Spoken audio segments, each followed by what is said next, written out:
Bonjour chers frères et sœurs, je vous salue, vous qui aimez l'histoire. Alors nous allons poursuivre la série de vidéos sur le livre des morts des anciens Égyptiens. J'avoue que ce chapitre que nous allons aborder, le chapitre 99, qui est en deux parties, est très long, c'est vraiment très long. C'est vraiment trop long même à mon goût. Alors voilà ce qu'il dit là, l'Osiris N.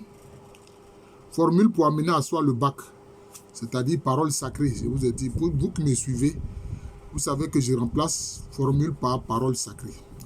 Parce que formule, ça fait référence à la magie, alors que non, ce sont des paroles sacrées. Nos ancêtres qui mettent anciens égyptiens ne pratiquaient pas la magie. Non, jamais. Parole dite par Endon, l'Osiris N. Ô passeur, amène-moi ce bac qui a été amené à Horus à cause de son œil et qui a été amené à Seth à cause de ses testicules. Alors, il s'agit de quoi? Il s'agit en fait d'une barque. Il s'agit de la barque. On dit que ça a été amené à Horus. Horus qui est le fils d'Osiris. À cause de son œil. Mais parce que lui, il a perçu le passeur qui est dans la barque. Même s'il avait eu un œil endommagé, mais l'autre lui a permis quand même de voir le passeur, vous voyez, qui est dans la barque. Maintenant, on dit quoi? Que cette même barque a été amenée à Seth, qui est le frère d'Osiris et qui a assassiné Osiris. Seth, en fait, qui est un homme qui a un esprit maléfique. Symbolise l'esprit maléfique. On dit que ça a été amené à lui à cause de ses testicules. Bon, ici, en note infrapaginale, ils ont mis un épisode de la lutte, du combat entre Horus et Seth. Mais je pense que ce n'est pas ça. Horus a vu, grâce à son œil, le passeur. Mais Seth, si on dit à cause de ses testicules, cela veut dire quoi? C'est-à-dire à cause de sa virilité. Lui s'est servi de sa force, de sa virilité, pour contraindre le passeur à amener à lui la barque pour qu'il puisse monter dedans. Est-ce que vous comprenez? Alors je poursuis. L'œil d'Horus tombé à ce côté oriental du ciel bondit pour se protéger de Seth. L'œil d'Horus qui lui permet de se protéger de Seth, de l'action de Seth. Cela veut dire quoi? Quand on dit ton œil t'a permis, c'est que tu as été vigilant. Voilà. D'ailleurs, dans le mot vigilant, vous avez le mot vision. Vous voyez, le fait de voir.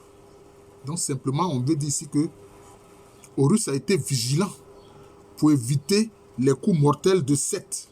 C'est comme ça qu'il faut comprendre. Alors on dit, oh, celui qui voit derrière lui, réveille-moi. Ça ne paraît pas bien. Quoi, c'est réveille-moi, Aken, et vite, me voilà venu. Celui qui voit derrière lui. Que signifie celui qui voit derrière lui? Parce qu'il y a beaucoup de symbolisme dans les textes de l'Égypte antique. Celui qui voit derrière lui, qu'est-ce qu'ils ont mis en note infrapaginale? Simplement le nom du passeur. Celui qui voit derrière lui, c'est celui qui se souvient du passé.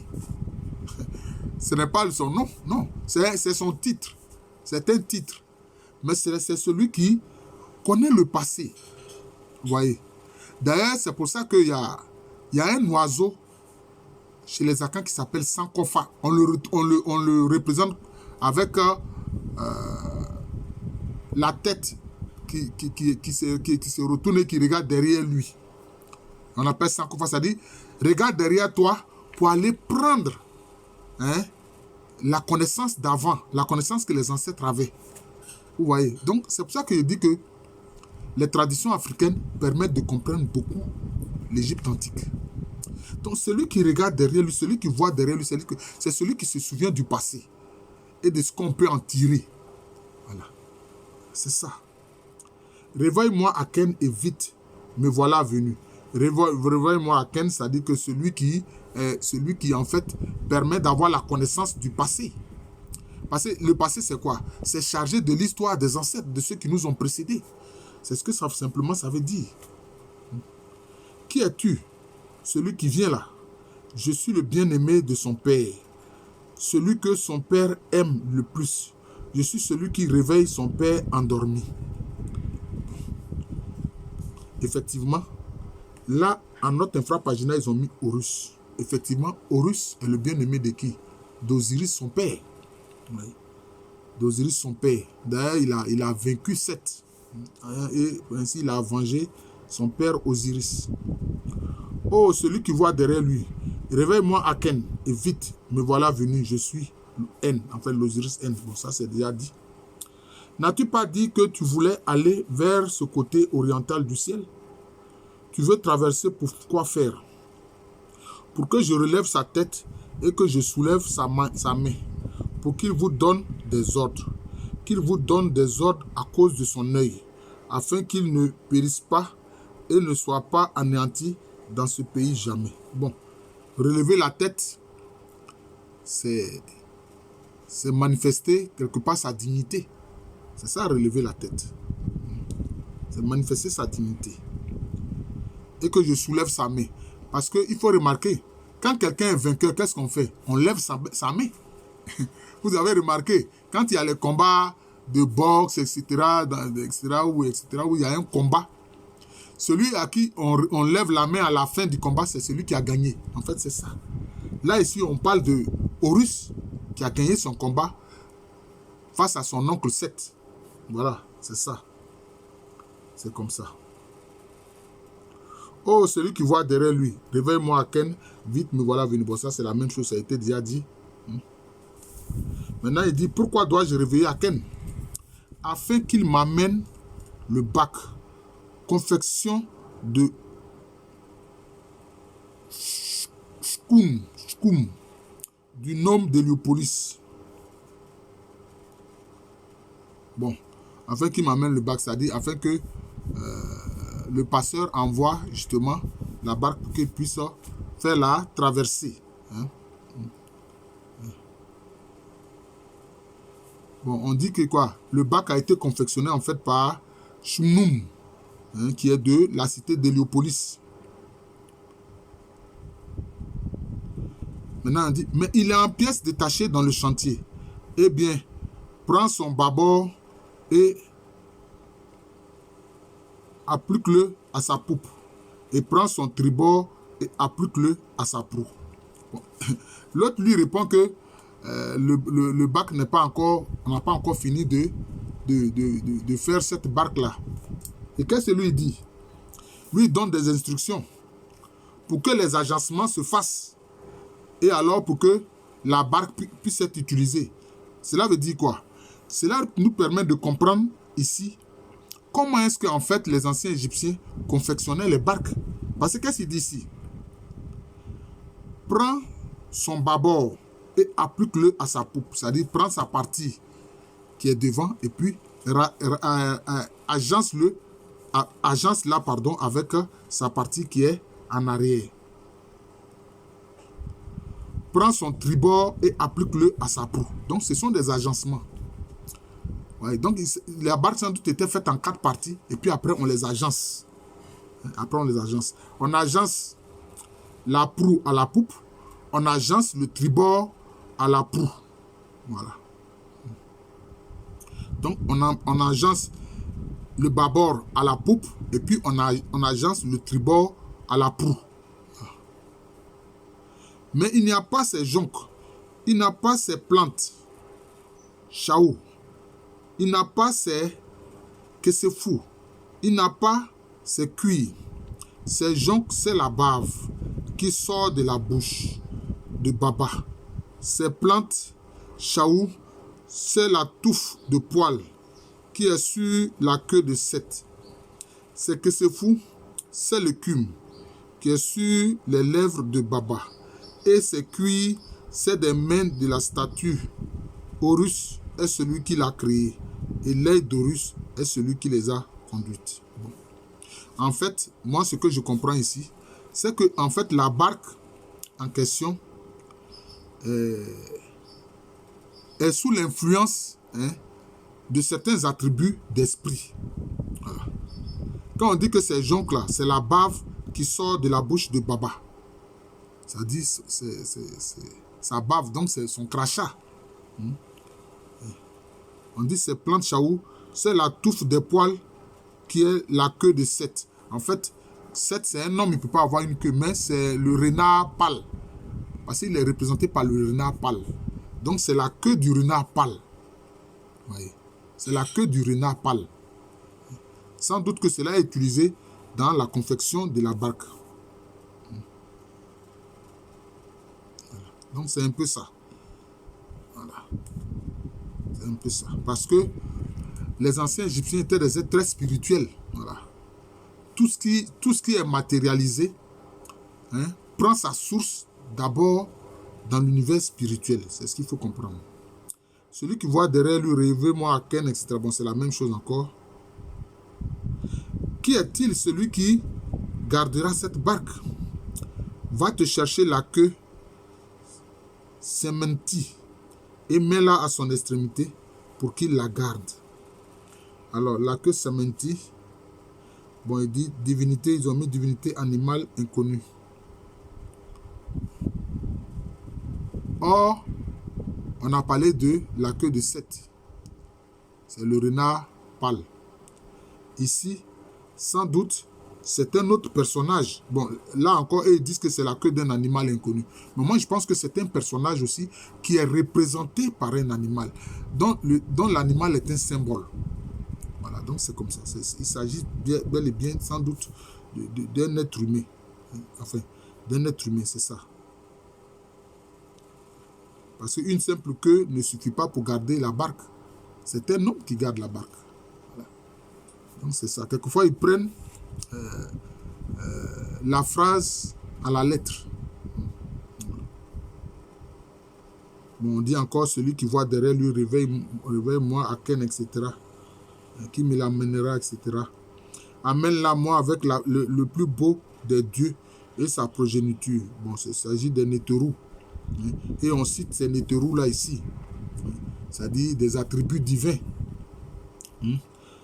Amsit, Api, Douamou, Tef, Kibetsenouf, afin qu'il la gouverne. Teti Meri est celui qui est à l'avant et il la conduira là où tu es. Bon, Teti Meri, bon, sans doute c'est un territoire. Parce que quand vous voyez comme ça, la Teti, Tati, ça renvoie au territoire. Ça renvoie au territoire. Mais ici, Api, c'est sans doute, c'est l'esprit, Api c'est l'esprit du Nil. C'est l'esprit du Nil. Voilà. Qui est représenté souvent par un homme qui a un gros ventre, etc. Et qui a beaucoup de fruits dans les mains. Oui. Donc ce sont des esprits, les Néterous en fait. Mais avec quoi cela se fera-t-il? Avec les ailes de Teti Meri. Bon. Là encore ici, je suis sûr que Teti Meri, là en ce moment-là, d'abord on a parlé de sa queue. Et puis on parle de ses ailes. Donc sans doute que c'est un oiseau qui représente un personnage. Voilà, c'est un oiseau qui représente un personnage. Oh, le texte est tellement long. Le texte est tellement long. Va te chercher ce phallus de Baba qui crée les enfants et engendre les jeunes. C'est parce que quoi? Le phallus engendre, mais l'organe féminin conçoit. Il faut comprendre ça. Et où faut-il le fixer?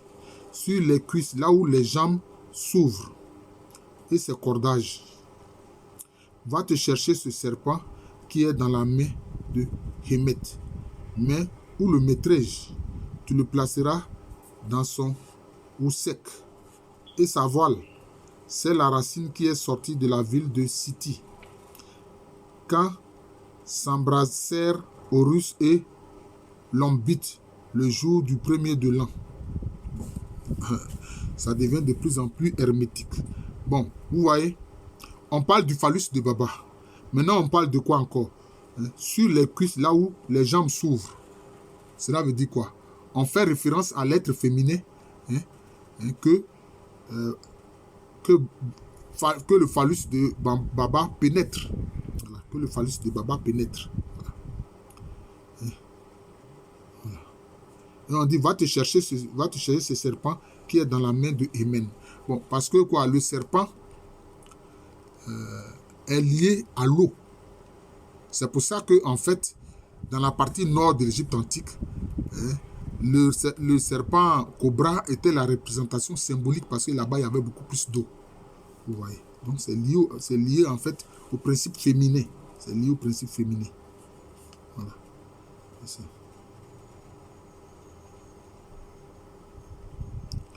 Bon, on parle notamment d'Horus et de Lombite, le jour du premier de l'an.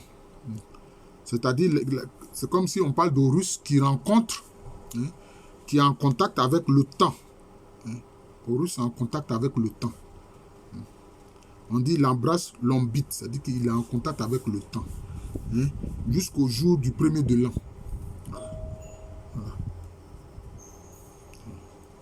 Vraiment, le texte est long. Le texte est vraiment long et ça fait que vraiment, c'est compliqué.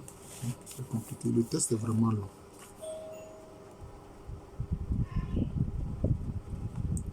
Bon.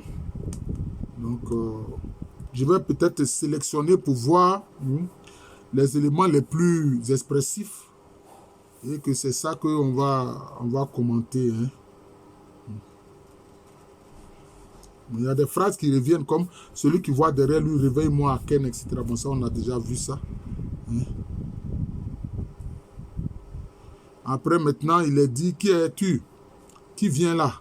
Il dit, je suis un magicien. Non, ce n'est pas un magicien. C'est-à-dire, il est quelqu'un qui connaît l'univers spirituel. C'est de ça qu'il s'agit. Tu es complet, je suis complet. Tu es équipé, je suis équipé. Donc, on lui pose des questions. On lui pose des questions. Voilà, on lui pose des questions. Voilà. Donc, il y a une autre partie encore qui peut être un peu intéressante. Ce qui sentait bon à mon visage, ne te sépare pas de lui. Ne le ménage pas. Tu as éclairé l'œil, donne-moi l'œil. Bon, ça dit quoi? C'est la bonne senteur, en fait, de l'âme de la personne. Voilà. Parce que ceux qui pratiquent souvent le mal, il est dit que leur âme dégage une mauvaise odeur. Mais ceux qui pratiquent le bien, leur âme dégage une bonne senteur. Voilà. Il dit que à la fin, tu as éclairé l'œil, donne-moi l'œil. Tu as éclairé l'œil, cela veut dire quoi? Cela veut dire qu'il a fait tentation à l'œil d'Horus. Et donc maintenant, il demande à bénéficier de l'œil d'Horus. Voilà. Donc je pense que c'est ce que nous allons faire. Prendre les parties essentielles quand les chapitres sont trop longs. Voilà, je vous remercie. Ça, c'est la première partie du chapitre 99. Parce que ce chapitre 99 est tellement long et il a deux parties. Il a deux parties. Il a vraiment deux parties. Voilà. Je vous remercie. Je suis le professeur Alou Kwame René, professeur titulaire d'histoire à l'université Félix Faudbon, une université qui est à Abidjan, c'est à Cocody. C'est en Côte d'Ivoire, un pays situé en Afrique de l'Ouest. Merci encore et bonne journée à tous.